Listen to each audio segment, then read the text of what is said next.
देखते हुए महाराज 60 वर्ष कर दिया गया है। 25 वर्ष से लेकर 60 वर्ष तक अपने गृहस्थ को संभालो, क्योंकि आजकल विवाह भी जल्दी नहीं होता है, तो 50 वर्ष में छोड़ोगे तो कहाँ छोड़ पाओगे। इसलिए 25 से लेकर के 60 वर्ष तक आप अपना घर गृहस्थी संभालो। अब 60 वर्ष के बाद महाराज सरकार भी रिटायर कर देती है, नौकरी से पद से रिटायर हो जाते हो। तो सरकार ने रिटायर कर दिया तो अब तो अपने आप को रिटायर कर दो घर के कामों से। इसका यही तात्पर्य है कि गृहस्थ धर्म के बाद आप अपने घर का कार्यभार 60 वर्ष के बाद अपने बहू बेटों को सौंप दो। और बहू बेटों को भी चाहिए कि अपने माता पिता, अपने सास ससुर का जितना भी भार हो गृहस्थी का अपने ऊपर ले ले और माताजी पिताजी को कहें कि पिताजी अब आप कुछ ना करें, बस भगवान का भजन करें। हमें नहीं कहते हैं कि आप घर बार छोड़ के चले जाओ जंगल में और तपस्या करने लगो, क्योंकि ये कलयुग है और कलयुग में भगवान का संकीर्तन ही उसे सद्गति दे देगा। उसे जंगल में जाने की कोई आवश्यकता नहीं है।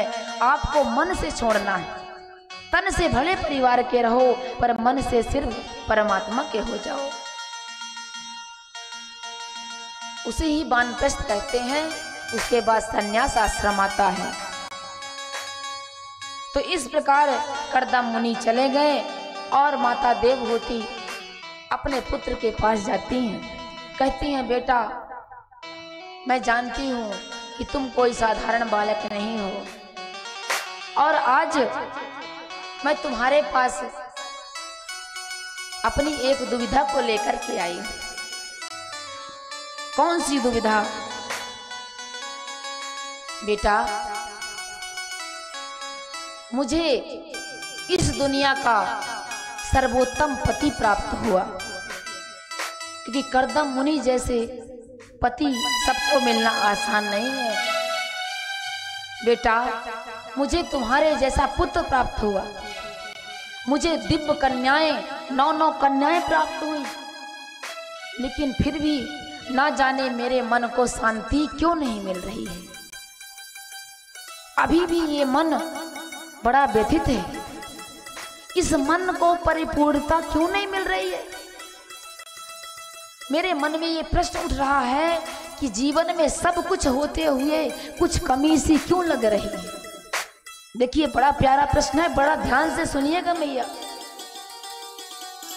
क्योंकि ये सवाल सबका है कि नहीं। आपके जीवन में खूब धन हो, दौलत हो, पुत्र पुत्रियां हो, पति हो, पत्नी हो, सब हो, फिर भी लगता है कि कुछ और लग रहा है मन को, कि अभी मन भरा नहीं है। आज यही प्रश्न माता देवहूति कर रही है। कहने लगे कपिल भगवान की मां, इसका सिर्फ एक ही कारण है। कौन सा?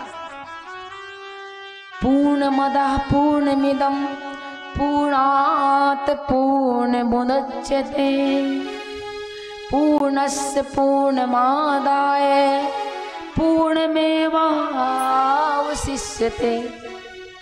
हे मां, जीव को परिपूर्णता तभी प्राप्त होगी जब वह परिपूर्ण परमात्मा के चरणों को पकड़ेगा।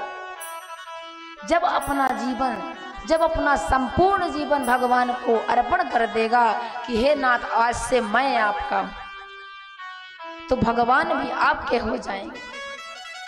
क्योंकि गोविंद का स्वभाव है कि जो तू आए एक पग मैं आऊं पग 4। भगवान की तरफ अगर एक पग बढ़ाओगे प्यारे, तो भगवान तुम्हारे तरफ 4 पग से दौड़ करके आएंगे। बड़ा सुंदर दृष्टांत दिया है। कहते हैं माँ, ये मन ही बंधन और मोक्ष का कारण है।